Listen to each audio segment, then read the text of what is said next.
Afternoon, everyone. Awesome, thank you. All right. First and foremost, reviewing the Kentucky game. Very disappointed in our performance as a coaching staff and as a team.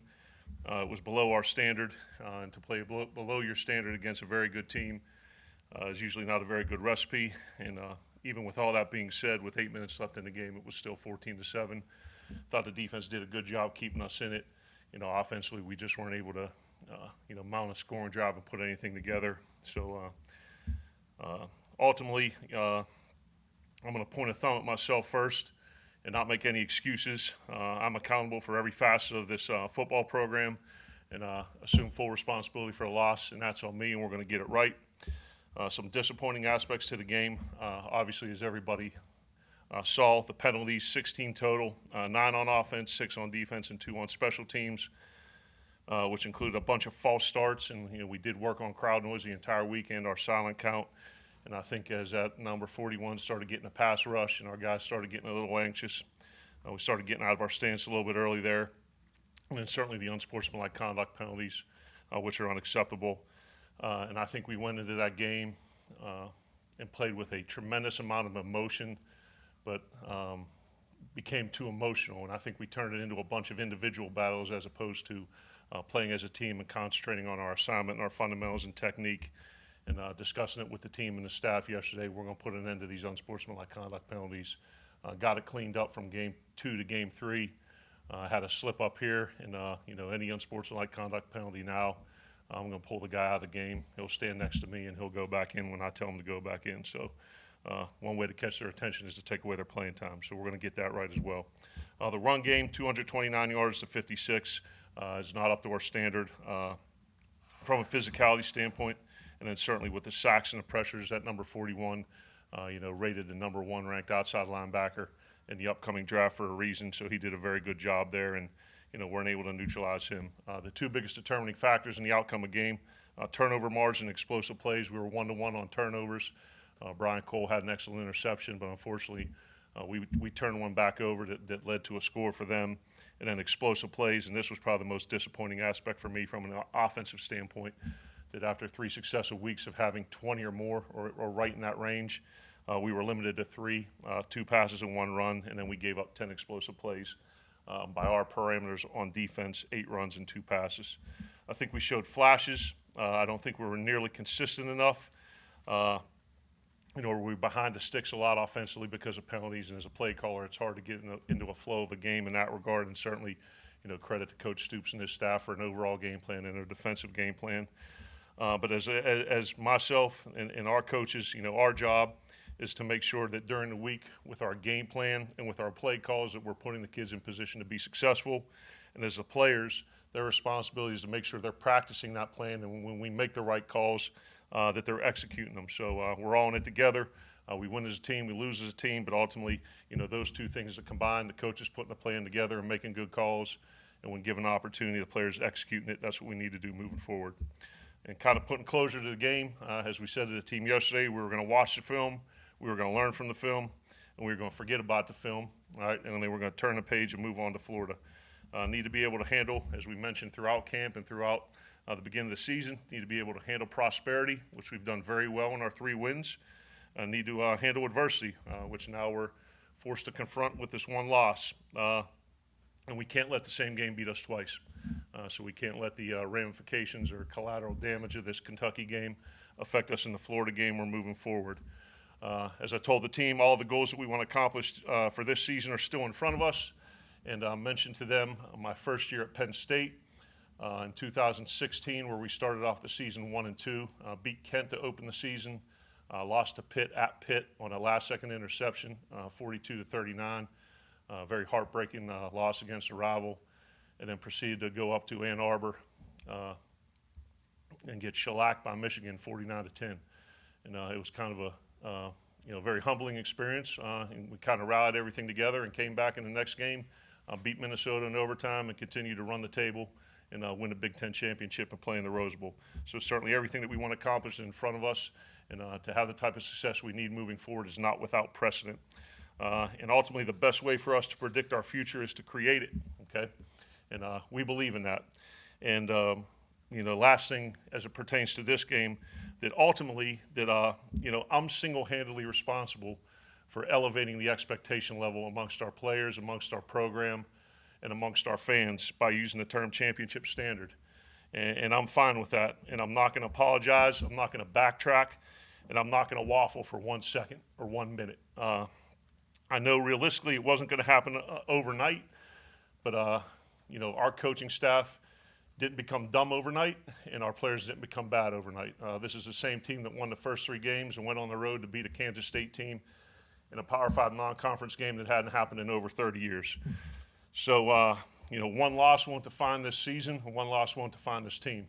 And I promise you this, we're working tirelessly, and we're going to get this friggin' thing right. So hopefully everyone understands that the standard is the standard.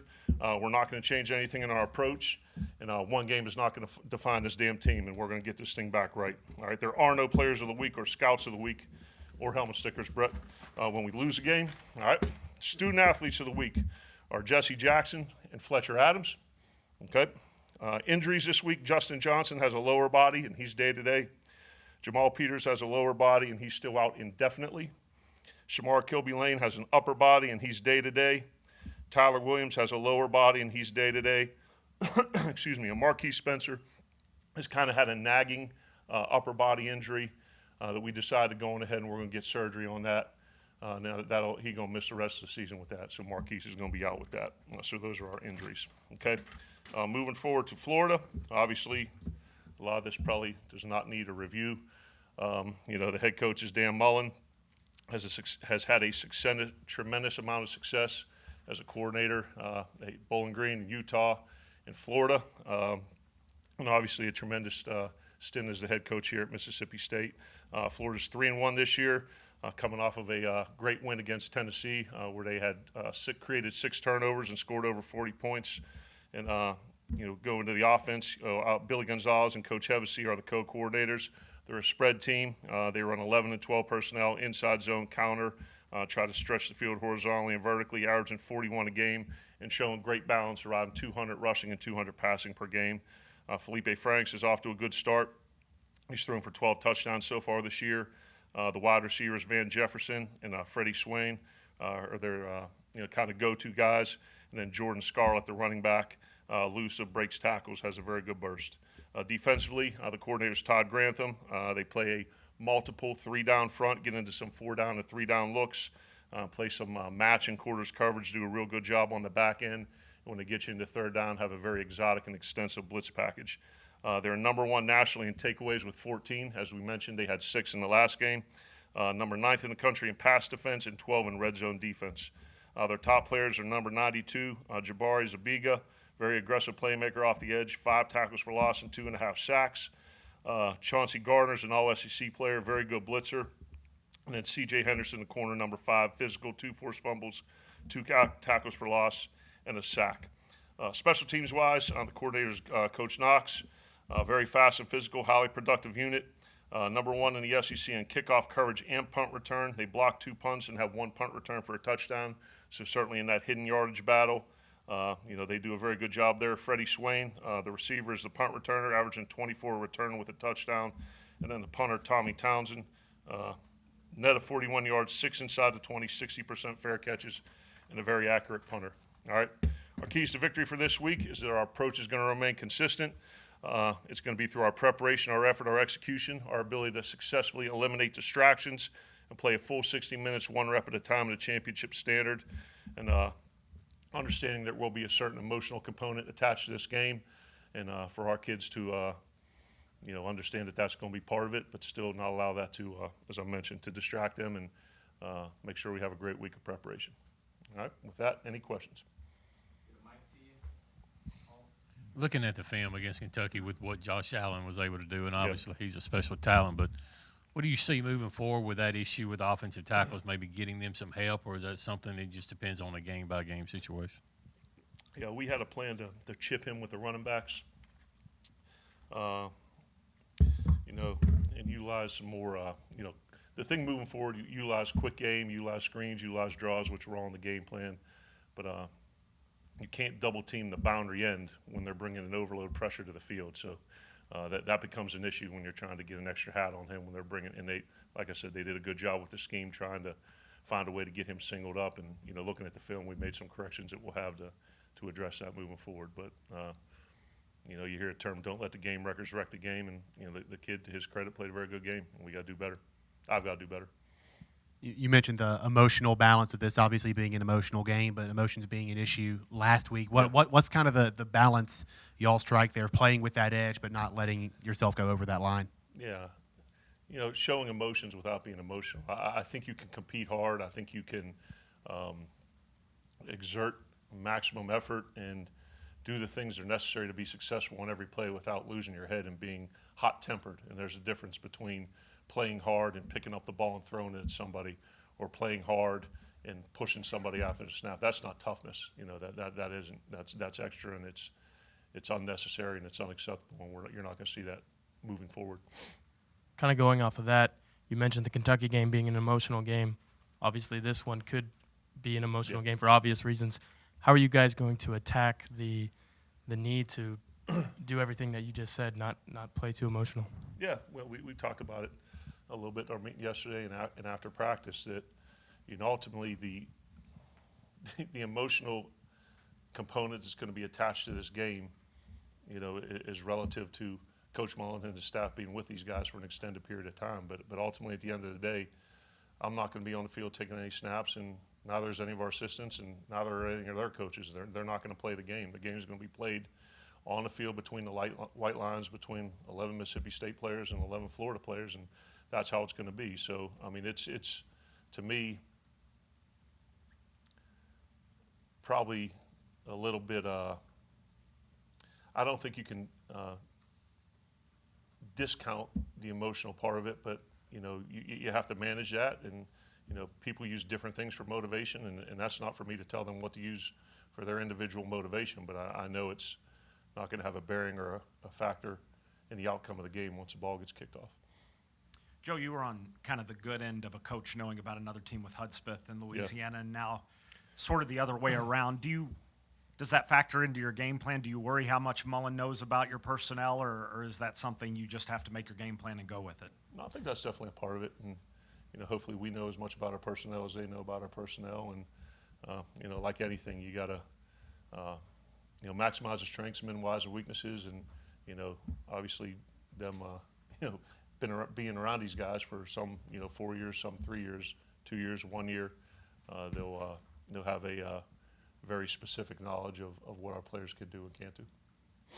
With the offensive tackles and all the false starts, was it a communication issue when you talked to Coach Johnson and those tackles, or was it the crowd noise? What seemed to be the problem? I don't think it was as much as a communication, because we were going off of a silent count and a clap, so we were going off of an audible count, I guess, so to speak. But I think more than anything, it was those guys leaning, anticipating the rush and want to make sure that they weren't getting beat fast around the edge. So I think it was more than that. And it wasn't that they couldn't hear. I think they were just getting a little bit antsy in their stance. Coach, commitment to the running game, that's kind of been a staple through the first 3 weeks, and last week, not so many running plays. You mentioned in the postgame there's a lot of checks that Nick made there. Is there a situation where you just say, hey, run what we want to run right here without checking regardless of the numbers? Yeah, I don't think necessarily checks as much as, the decision of whether the ball gets handed off or thrown based on what the look is. There are some plays that we have where we just call it and hand the ball off. But unfortunately, you don't want to do that when there's more people at the line of scrimmage than you can block, and that's kind of part of the thing of running a read offense. And I think as much as Kentucky's ability to stop the run and be successful doing that was based on scheme, a lot of it was we were out of rhythm and behind the sticks. So when you're second and long and third and long and trying to get that back to a manageable down and distance, and they're doing a good job stopping the run, that throws you off a rhythm a little bit. So I think it's probably a combination of both things. But to answer your question, yes, there are plays in our playbook where you call a run and hand it off. Coach, Without a read. back here, Coach, can you talk about Osiris Mitchell's emergence in your receiving corps and what you like about him? A lot of size, a lot of speed, a lot of athleticism. Did a great job, catching the ball and getting some yards after the catch. I think it provides a good horizontal threat. He can blow the top off the coverage, and he does a good job in the intermediate stuff as well. So, his emergence, Stephen Guidry, the slot guys playing well. We need to continue to have our receiving core develop to help us in this stretch run in the SEC. Since taking the job back in November, just how much communication have you had with Coach Mullen and back and forth? I've talked to him at the times when the SEC meetings I've talked to him.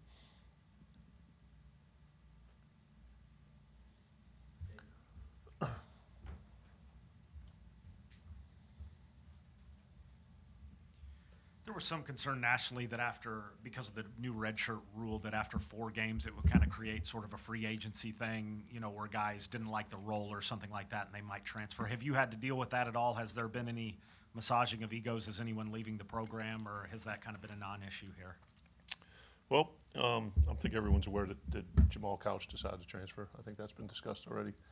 But I think that's just part of the landscape now, that you create a role and it's positive on one end. It allows some of your true freshmen to gain game experience without exhausting a year of eligibility.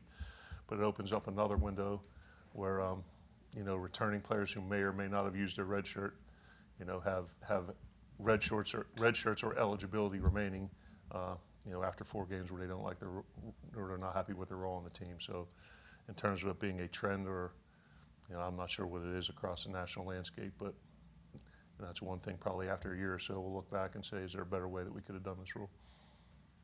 With Jamal being out indefinitely, is Chris Rayford still a full-time corner? Yes, sir. Did y'all send any plays from the Kentucky game to the SEC from an officiating standpoint to be reviewed? Yeah. Can you say which ones? But we get the response back on Wednesday. Okay. Yeah.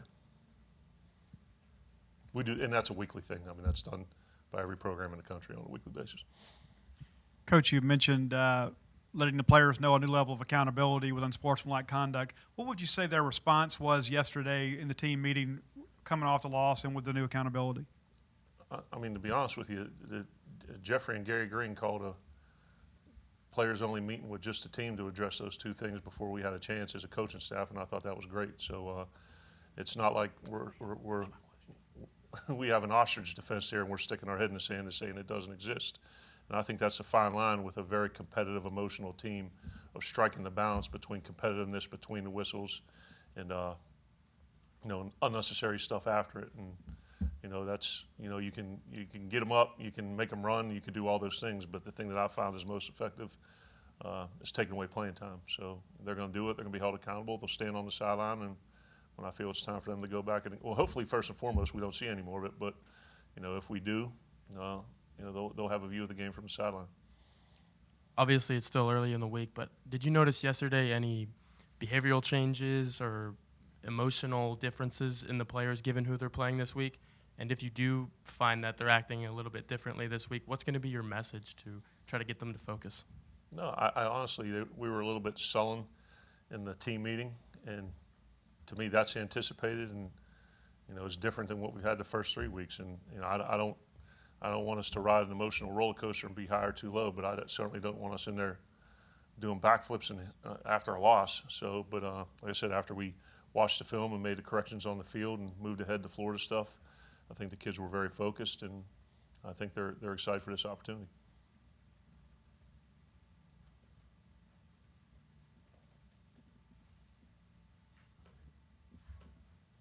Great, thank you. All right, appreciate you guys. Hail State.